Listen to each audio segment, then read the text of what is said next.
अस्सलाम वालेकुम, welcome to my YouTube channel. आज के लेक्चर में हम एक बहुत ही इंटरेस्टिंग और इम्पोर्टेंट टॉपिक डिस्कस करने वाले हैं, that is motion of a simple pendulum. Simple harmonic motion की एग्जांपल है ये भी, ठीक है। हमने प्रीवियस लेक्चर्स में डिस्कस की एग्जांपल्स और आज एक और कर रहे हैं, motion of a simple pendulum, ठीक है। सिंपल पेंडुलम जो है यहाँ पे हम उसकी हमने फिगर बनाई हुई है कि सिंपल पेंडुलम इसमें एक ये बॉब पे कंसिस्ट करता है, ठीक है, जिसका मैस जो है वो m है। इसको हमने एक लाइट जो स्ट्रिंग है, ठीक है, उसके साथ अटैच किया हुआ है, उसके साथ यहाँ से बांध दिया है। उसकी लेंथ जो है उसको l का नाम दे दिया, ठीक है। और ये जो स्ट्रिंग है इसको एक हमने इसके जो अपर एंड है उसको एक सपोर्ट के साथ यहाँ पे हमने अटैच कर दिया, ठीक है। इसका टेंशन T है यहाँ पे। और जो ये बॉब है इसका मैस जो है, इसका जो वेट है वो डाउनवर्ड एक्ट कर रहा है, that is W is equal to mg, ठीक है। और यहाँ पे इसके दो कंपोनेंट्स हैं, एक mg कॉज ऑफ थीटा है और दूसरा mg साइन ऑफ थीटा है, ठीक है। इनको भी हम डिस्कस करेंगे कि ये कंपोनेंट्स जो है इनका क्या काम है यहाँ पे, ठीक है। अब स्टार्ट पे जो है हम जैसे पढ़ा है हमने स्टार्ट से ही कि इक्विलिब्रियम पोजीशन पे जो है वो यहाँ पे ओ पे नेट फोर्स 0 है, ठीक है। इट्स मीन यहाँ पे बॉब जो है वो स्टेशनरी है, मूव नहीं कर रही, ठीक है।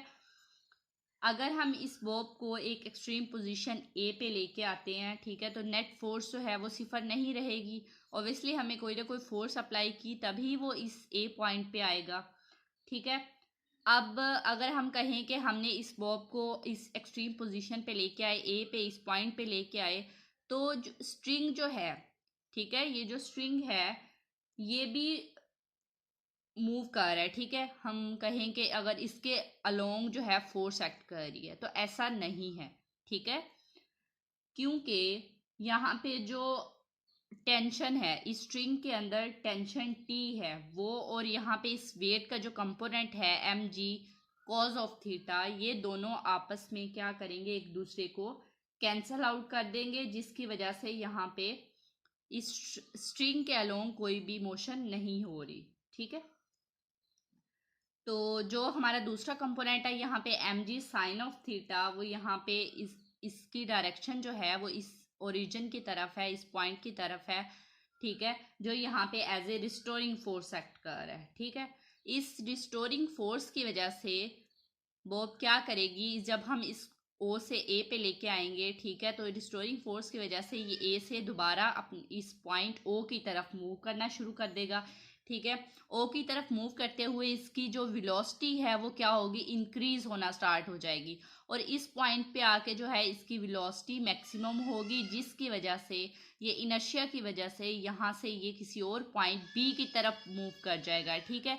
जब ये बी की तरफ मूव करेगा तो इसकी स्पीड जो है वो स्लो होना स्टार्ट हो जाएगी, ठीक है, क्योंकि रिस्टोरिंग फोर्स जो है वो यहाँ पे मीन पोजीशन के अलोंग है, ठीक है, टुवर्ड्स द मीन पोजीशन है।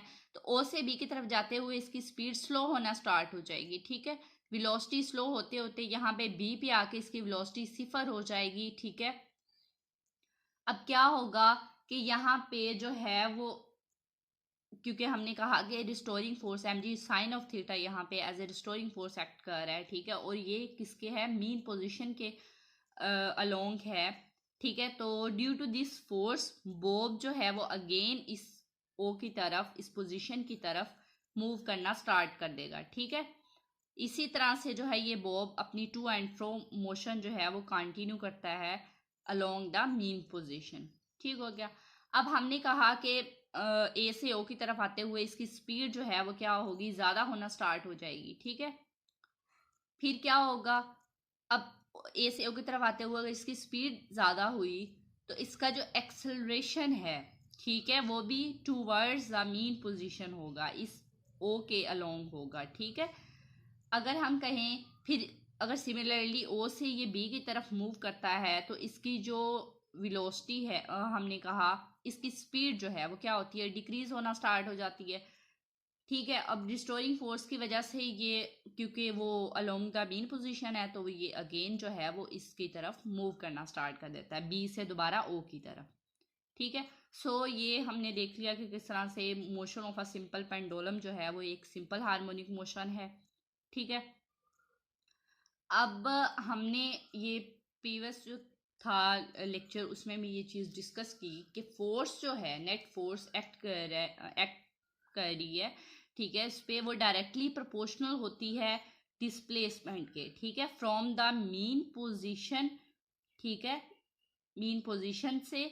और ये हमेशा दोबारा जो है is always directly towards the mean position. ठीक है, यहाँ से हमने कहा कि इसकी जो पोजीशन है होती है। अब हमने कहा फोर्स जो है वो क्या है, ये डायरेक्टली प्रोपोर्शनल है एक्स के। और प्रीवियस जो हुक्स लॉ था उसमें हमने पढ़ा था कि फोर्स जो है वो डायरेक्टली प्रोपोर्शनल है इसके डिस्प्लेसमेंट के। और नेगेटिव साइन यहाँ पे रिस्टोरिंग फोर्स को शो कर रहा था। ठीक है।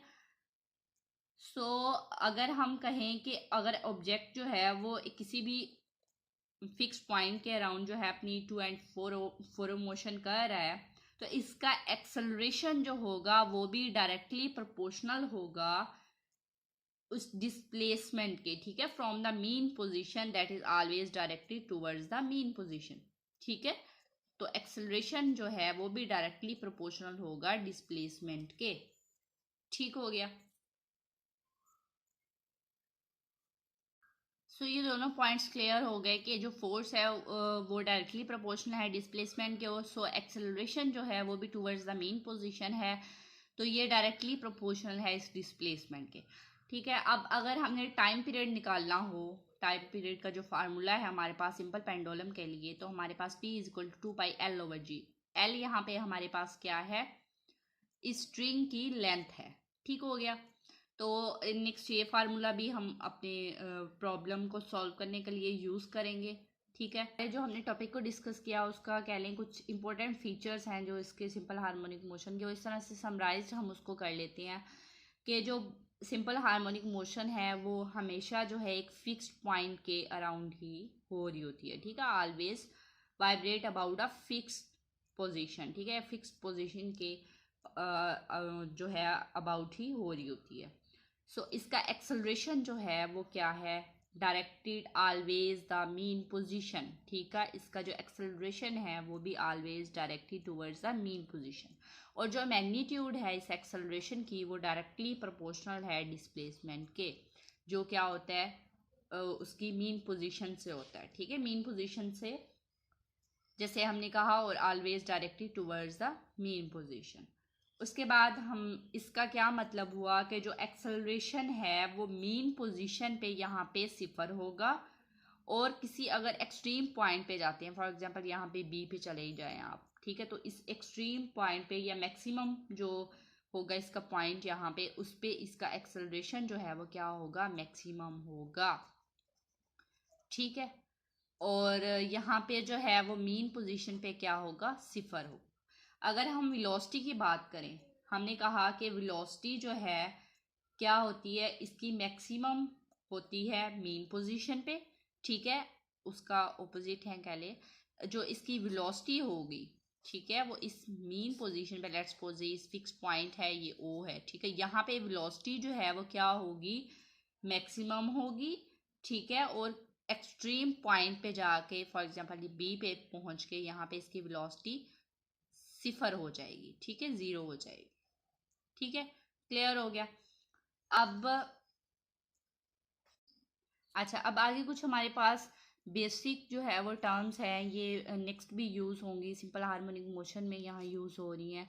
ठीक है, और हमें इसका पता होना चाहिए। वाइब्रेशन क्या होती है, वाइब्रेशन अगर कोई भी बॉडी जो है अपनी मीन पोजीशन के यहाँ पे, मीन पोजीशन के पास इसके अराउंड अपना एक साइकिल कंप्लीट कर लेता है। ठीक है, फॉर एग्जांपल हमने कहा कि ये मीन पोजीशन है उसकी, यहाँ से वो इस ए पॉइंट पे गया, इस ए पॉइंट से दोबारा वो इस ओ पे आया, ओ से बी पे गया, और यहाँ बी से दोबारा इस ओ पे आया। तो इसने अपना एक कंप्लीट जो है वो एक साइकिल किया। ठीक है, तो एक साइकिल कंप्लीट करने को हम कहते हैं वाइब्रेशन। ठीक हो गया। अब नेक्स्ट है टाइम पीरियड। तो इस साइकिल को कंप्लीट करने के लिए कोई ना कोई टाइम भी लगेगा उसे। ठीक है, तो 1 सेकंड के अंदर, ठीक है, सॉरी, अब नेक्स्ट हम देखेंगे कुछ टर्म्स हैं हमारे पास जो यूज़ होती हैं इस सिंपल हार्मोनिक मोशन को समझने के लिए, और वैसे भी ये बहुत बेसिक हैं, हमें पता होना चाहिए इनका। वाइब्रेशन क्या होती है? वाइब्रेशन जब भी कोई बॉडी अपनी मेन पोजीशन के अबाउट, उसके अराउंड अपनी टू एंड फ्रो मोशन में अपना एक कंप्लीट साइकिल करता है, ठीक है, एक साइकिल कंप्लीट कर लेता है, तो उसको हम बोलते हैं वाइब्रेशन। फॉर एग्जांपल ये उसकी मेन पोजीशन है, ये ओ है, ठीक है, यहाँ से वो किसी एक पॉइंट ए पे गया, ए से वो इस ओ पे आया, ओ से किसी एक्सट्रीम पॉइंट बी पे चला गया, बी से दोबारा वो इस ओ पे आया, ठीक है, ओ पे आने के बाद बी से दोबारा वो इस ओ पे आ गया, ठीक है, तो इस तरह से उसने अपना एक साइकिल कंप्लीट कर लिया, तो इसको हम बोलते हैं वाइब्रेशन।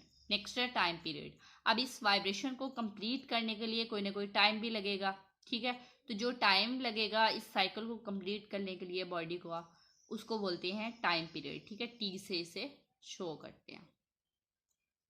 नेक्स्ट है फ्रीक्वेंसी। अब फ्रीक्वेंसी जो है हमारे पास कि एक सेकंड के अंदर कितने नंबर ऑफ वाइब्रेशन जो है वो कंप्लीट कर रहा है बॉडी, इसको हम बोलते हैं फ्रीक्वेंसी।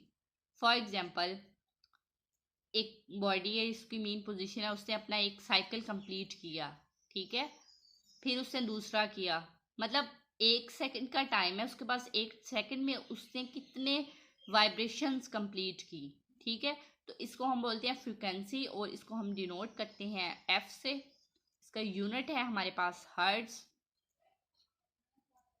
ठीक है, और ये फ्रीक्वेंसी जो है वो टाइम पीरियड का रेसिप्रोकल है, ठीक है। नेक्स्ट है हमारे पास एम्पलीट्यूड। एम्पलीट्यूड जो है वो वाइब्रेटिंग बॉडी का हमारे पास वो मैक्सिमम डिस्प्लेसमेंट है जो वो उस मेन पोजीशन से किसी भी पॉइंट पे जाने के लिए जो है उसको रिक्वायर होता है, ठीक है। The maximum displacement of vibrating body on either side from its main position, ठीक है, मेन पोजीशन से जो किसी भी उसकी साइड पे जाने के लिए उसको रिक्वायर होता है, ठीक है, दैट इज कॉल्ड एम्पलीट्यूड, ठीक है। सो ये था आज का हमारा लेक्चर। होप सो आपको समझ आ गई होगी। अगर वीडियो अच्छी लगे तो लाइक कर दें, कमेंट कर दें और शेयर कर दें। शुक्रिया, अल्लाह हाफिज़।